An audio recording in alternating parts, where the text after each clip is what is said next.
What's going on, guys? Kevin or the Sports Geek here, and in this video, I'm going to be taking a look at my Sports Geek Pro model over at FantasyLabs for NFL Week 4.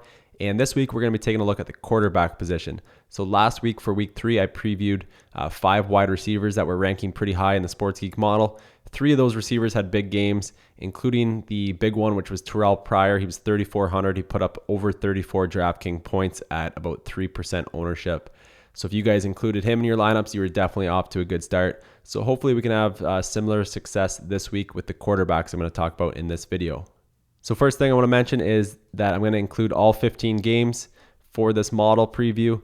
The 3 that I'm going to talk about are in the Sunday only slate, and then I'll also mention some other quarterbacks that are either playing in the Thursday night game, the Sunday morning London game, or the Monday night football game. All right, so the first quarterback we're going to look at here is Philip Rivers, 6,900. The Chargers are hosting the Saints, and if you've watched any football over the last year, you probably know how bad the Saints defense is. We saw it on Monday night, and you can see it here in the opponent plus minus, 8.3 for quarterbacks. He's expected to be 20% owned, but that won't stop me from rostering him. I might go under that 20%. If I was going to do maybe 20 GPP lineups, I would maybe throw him in maybe 3 lineups. So I might go under that 20%, but I definitely will want to own Rivers this week, just given the matchup. If you look at his game log here, 36 attempts, 24 in a game where he threw 4 touchdowns, and they were kind of blowing out Jacksonville, so he didn't have to throw much. And then 39 last week. And if you look back to last year, multiple games over 40, a couple over 50, one over 60.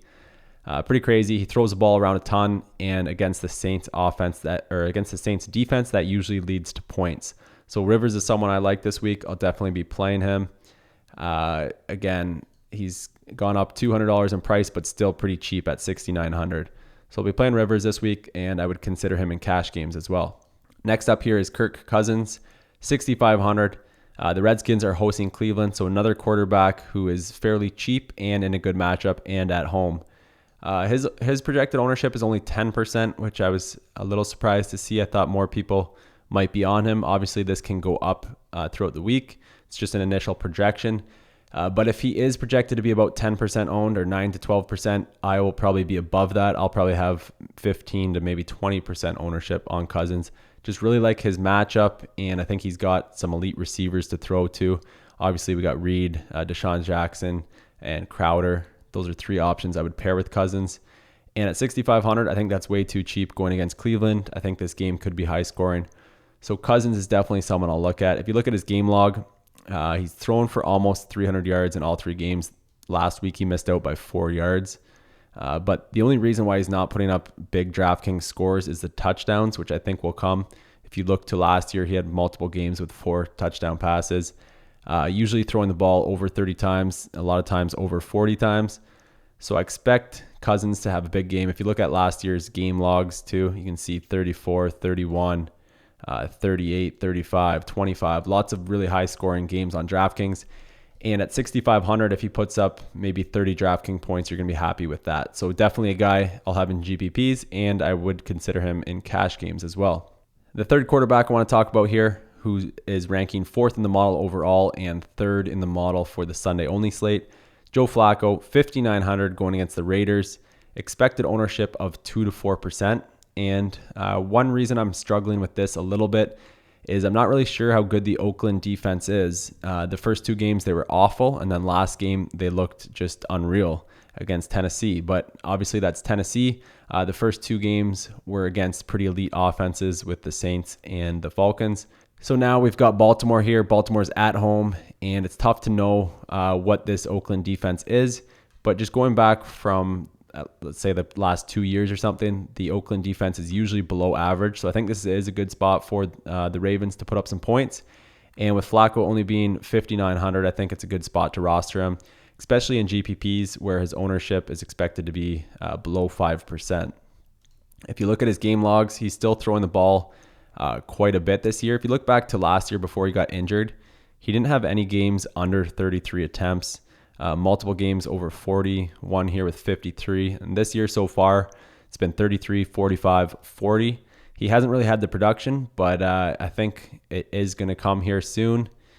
The matchups were actually pretty good in the first 3 weeks, so that kind of will scare some people off. He's had some good matchups, hasn't put up good points. He's probably disappointed people who have tried to play him in GPPs. So I think his ownership will be low. I think the Oakland defense is below average, even though they did have a great game last week. So I think I'll go with Flacco in some GPP lineups. I think I'll be right around the projected ownership, 2 to 4%. If I was going to put in 20 lineups, I might have him in 1, maybe 2 lineups.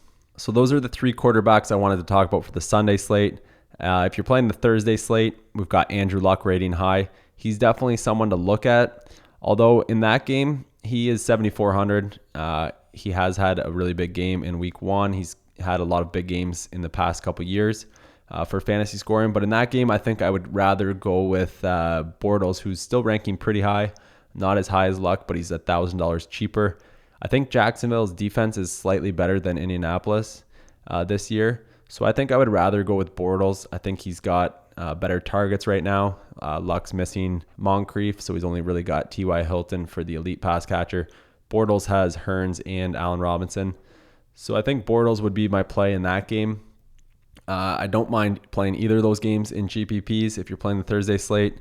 Sam Bradford's a guy I really like if you're playing Thursday contests. He's only 5,100. He's been great so far this year. Taking a look back at his game log, obviously not the biggest fantasy scoring production here. Last week, he didn't really need to throw a ton. They were up big against the Panthers. Their defense helped him out there. But he had a pretty good game against Packers, who have a pretty good defense. He threw for 2 touchdowns, almost hit that 300-yard mark.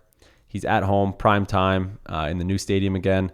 I think he is a decent play for GPPs. I wouldn't have too much of him. If I was doing 20 lineups, the max I would have him in is probably 1 lineup, just because I'm not really sure if he can put up a 30-point DraftKings score with that offense. But at 5,100, I think he would be worth a play in GPPs. And then other than that, most of these quarterbacks that are ranking high in the model, I do like. I talked about Osweiler in my video. I like him as a sneaky play. Obviously, I wouldn't put too much stock into someone like Osweiler. He hasn't done much all season, but I think they could be in a good spot. And then all these quarterbacks that are ranking high in the Sports Geek model, I think are worth a look. Andy Dalton plays on Thursday, but definitely someone I like going against Miami, whose defense hasn't looked good the last 2 weeks.